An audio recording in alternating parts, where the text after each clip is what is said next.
Alam nyo, totoo lang, bakit mas maraming Pilipino ngayon, mas pinipili na lang nilang rumakit, dumiskate, o kaya magtayo ng sariling business? Kasi nakakabuisit maging empleyado.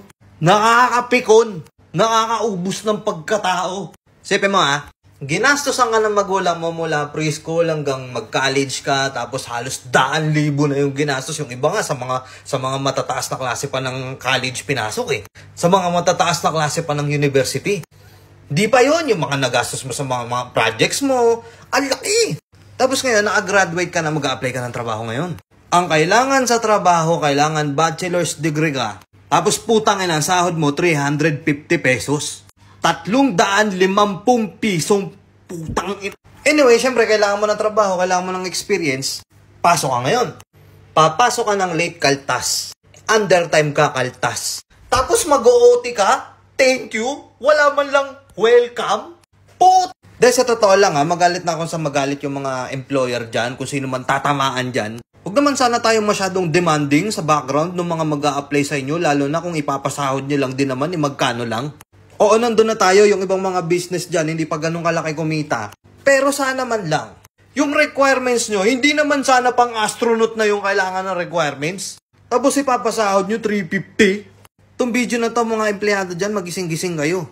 Tapos yung effort nyo sa pagtatrabaho, bonggang-bongga, pukin ang inakala mo, tagapagmana kayo ng kumpanya. Tandaan nyo, kapag kayo nagkasakit at hindi nyo na kaya magtrabaho, umalis kayo sa trabaho nyo, napakadali nyong palitan. Ganun lang yun. Ngayon magtataka ka, bakit kaya si kumare tsaka si kumpare?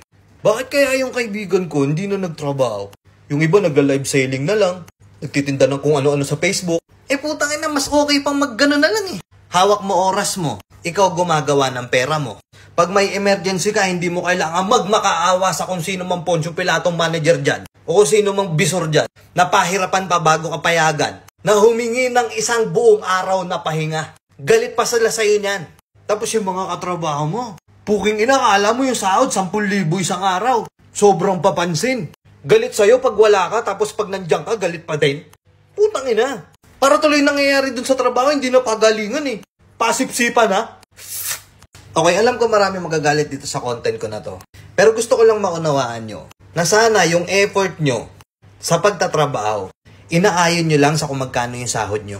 At saka yung ibang mga nagpapa-apply ng trabaho dyan, baka pwede naman bawas-bawasan nyo yung requirements. Sobrang taas ng hinihingi yung requirements, di bali sana kung dyan sa trabaho na yun, matutupad nila lahat ng mga pangarap nila sa buhay. Real talk, hindi naman. Pang-survive nga lang yan minsan nga kulang pa. Di ba? Yun lang. Peace out.